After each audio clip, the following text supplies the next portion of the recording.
Get your gamer fuel over at GamerSubs with the code ASTER for 10% off. With the story of Sumeru being closely rooted in the questionable practices of the scholars, it's imperative that we talk about the institution that keeps everything scholastic in Sumeru running, the Sumeru Akademiya.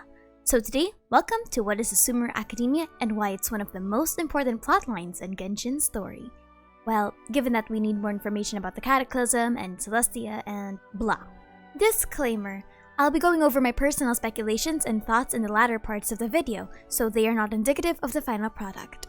So let's begin with the current information we know about the Sumeru Akademiya first. The Sumeru Akademiya, according to the trailer, is the entity that controls the state of affairs in Sumeru, given that it's the largest and most renowned scholastic institution.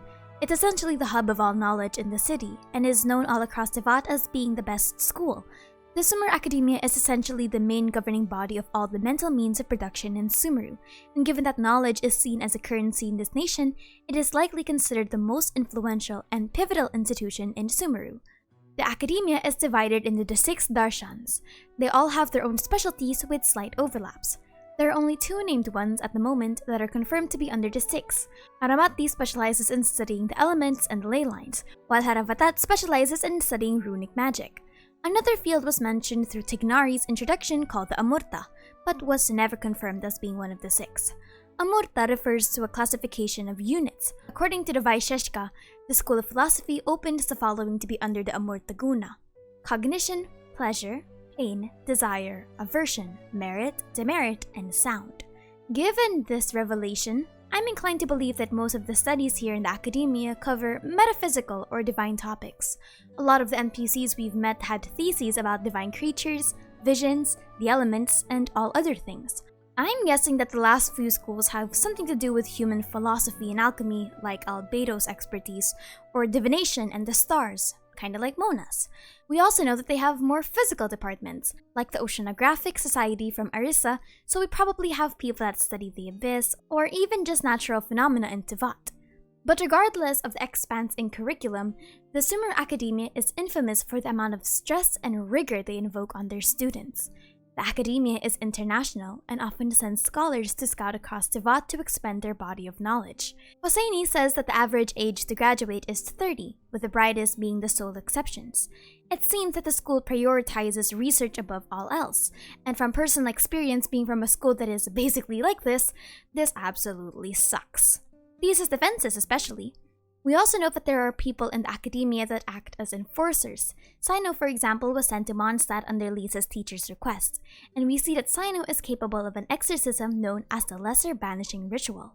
We also know that Sino's title is the General Mahamatra.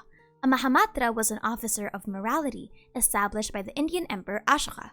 They were apparently a class of senior officials who were in charge of various aspects of administration and justice. Which makes sense why Sino would know about an exorcism ritual and how a corruption like the Archon residue works on a person's body. I highly doubt that Kali was the first time he'd encounter this, given that the Fatui experimented on multiple Sumeru citizens during the time of Kali's capture.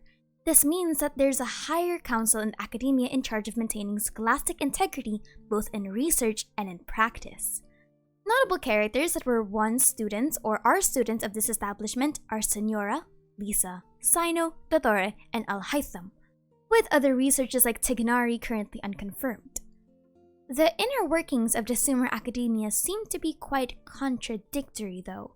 On one hand, they are described as uninhibited erudites that will do anything and everything for knowledge, which was a primary reason that Lisa strayed away from a path of scholarly pursuits.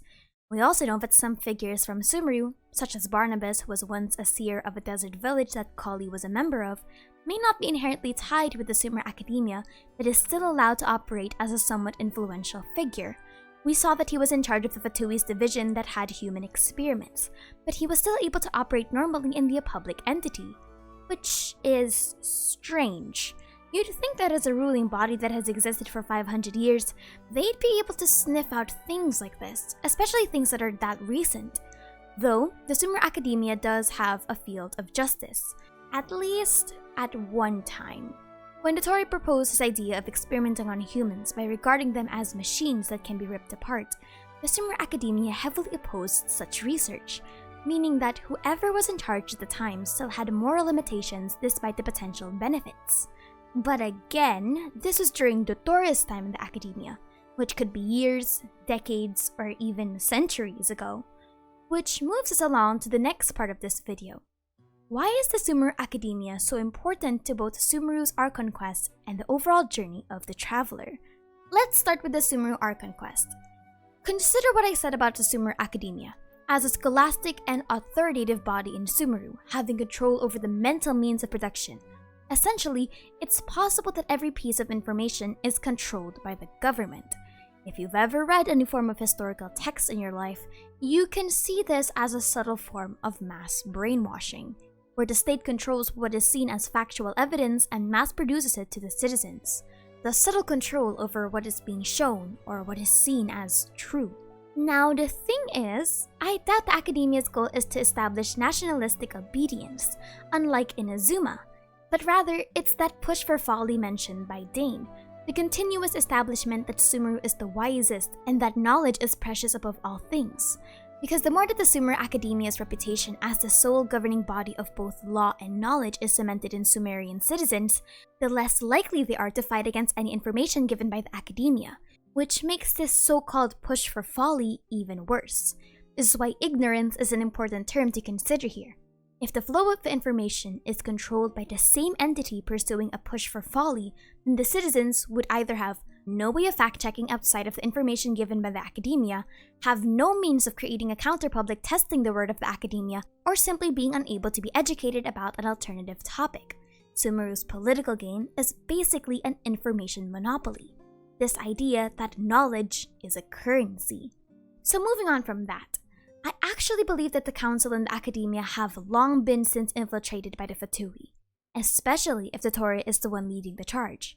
Snezhnaya is known to be the most militaristically powerful nation in all of Tivat, but they are also amongst the few nations that have tapped into unheard celestial potential. Studying how Archon residue works and how it reacts to the human body can be invaluable knowledge in the Akademiya, especially in a place riddled with scholars described as mad or ravaging. Dottore, and perhaps even Sundorn as well, has research into Conrian technology such as ancient Ruben machines, simulacra and cloning techniques for Dottore, the empowerment of an individual outside of a vision, and whatever in the hell is happening in Heresies with a tentacle monster.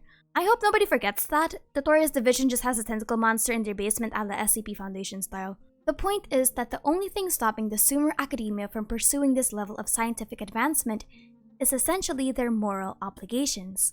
Dottore himself stated that he needed the resources that the Akademiya could provide him to even continue his studies when he was still a student, so money is most likely never the problem. So if Dottore was able to convince them that this level of knowledge far exceeds the current state of the Akademiya, it is possible that all morals be damned. The Akademiya has every bit of power to collude with the Fatui, given how essentially no one is governing the Akademiya at this point, because Dane points out that the Dendro Archon isn't doing anything about it. With how powerful the Fatui are politically, it would almost be an economically bad idea by the Akademiya not to collude with them, which is why it's dangerous for the traveler to go to the Akademiya in the first place. So let's move on to what will happen to the traveler when we get to Sumeru. The traveler will most likely be a primary target for two reasons. One, for basically being public enemy number one by the Fatui sans Scaramouche. And if my theory that the Akademiya and the Fatui are colluding for mutual benefits is correct, the Akademiya is a dangerous site for the traveler to stay in. And two is that even from a scientific perspective, the traveler is a walking test subject. Someone capable of diverting the rules of Tivat, has a visionless control of the elements, and is from another world. It's impossible to think that they don't get sworn by scholars for their research. But going to the Sumeru Akademiya is the most important part of the traveler's journey. The Sumeru Akademiya is a goldmine of information before and after the Cataclysm. The Akademiya has since predated the Cataclysm, meaning information on Conria is bound to be in here somewhere, albeit difficult to find most likely given how long ago it was. But they also have existed alongside the fallout of the Cataclysm. If there was an institution that would have detailed archives of the after effects of the Cataclysm hidden away and properly documented, it would be the Sumeru Akademiya.